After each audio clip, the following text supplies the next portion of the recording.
kinamatisang manok.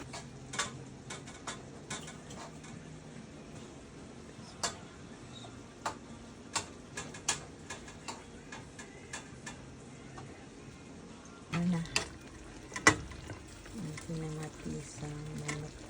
Ayan, ayos na yung mga ilang piraso lang. Hindi natin nauubos eh. Nakakailangan.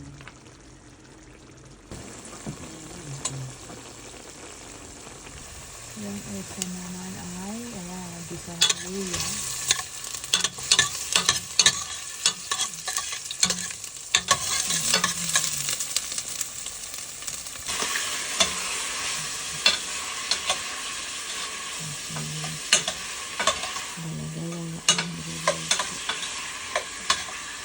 Ayan, sipari. Ayan, ito na itong kinamatisan ng manok.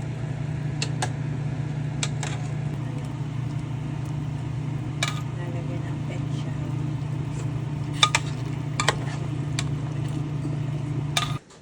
At ito na ang finished product na nagluto ni Happy. Bago na naman. Ito na ang pesang manok.